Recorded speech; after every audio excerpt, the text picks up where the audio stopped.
ಹೇಳಿ.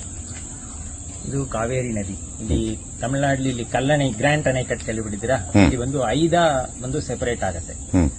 ಕಾವೇರಿ ಬಂದು ವಡವಾರು, ವೆಣ್ಣಾರು, ವೆಟ್ಟಾರು, ಕುಡಮುರುಟಿ, ಕಾವೇರಿ ಆಯ್ಕೆ ಅಂತ 5 ಇದು ಬಂದು ವಡವಾರು ಅಂತ ಹೆಸರು.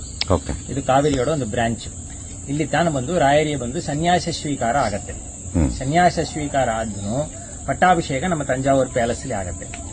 ಸನ್ಯಾಸ ಸ್ವೀಕಾರ ಆದ ಕಾಲದಲ್ಲಿ ಇಲ್ಲಿ ಬಂದು ಒಂದು ಸುಮಾರು 12 ವರ್ಷ ತಪಸ್ ಮಾಡ್ತಾರೆ. ಇಲ್ಲಿ ತಪಸ್ ಮಾಡಿಬಿಟ್ಟು ದೇಶ ಸಂಚಾರ ಹೋಗಿ ಜೀವ ಬೃಂದಾವನ ಮಂತ್ರಾಲಯ ಇಡ್ತಾರೆ.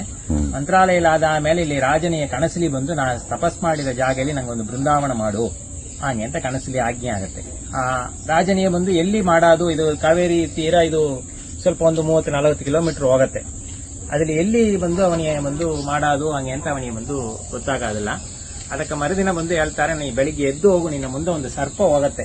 ಆ ಸರ್ಪ ಹೋಗಿ ಎಲ್ಲಿ ನಿಲ್ಲತ್ತೆಯೋ ಆ ಸ್ಥಳದಲ್ಲೇ ಬಂದು ನಾವು ತಪಸ್ ಮಾಡಿದ ಜಾಗ, ಅಲ್ಲಿ ನಂಗೆ ಬೃಂದಾವನ ಮಾಡು ಅಂತ. ಆ ಸರ್ಪ ಬಂದು ಈ ಬೃಂದಾವನ ಇರೋ ಸ್ಥಳದಲ್ಲಿ ಬಂದು ಇದಾಗತ್ತೆ. ಅಲ್ಲಿ ಬಂದು ರಾಜ ಬಂದು ಬೃಂದಾವನ ಪ್ರದರ್ಶನ ಮಾಡ್ತಾನ.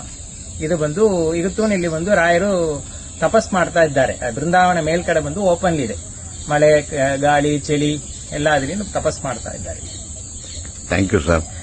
ಕರ್ನಾಟಕದಲ್ಲಿ ಎಷ್ಟೋ ಜನಕ್ಕೆ ರಾಯರ ಬಗ್ಗೆ ಬಹಳ ಪ್ರೀತಿ ಇದೆ. ಅದರಲ್ಲಿ ವಿಶೇಷವಾಗಿ ರಾಯರು ಸನ್ಯಾಸತ್ವ ಸ್ವೀಕಾರ ಮಾಡದಂತ ಈ ಜಾಗ, ಎಷ್ಟೋ ಬ್ಯೂಟಿಫುಲ್ ಜಾಗನ ಇಡೀ ಪ್ರಪಂಚದಲ್ಲಿ ಎಲ್ಲಾ ರಾಯರ ಭಕ್ತರಿಗೆ ಗೊತ್ತಾಗಬೇಕು ಅನ್ನೋದು ನಮ್ಮದೊಂದು ಆಸೆ. Thank you so much.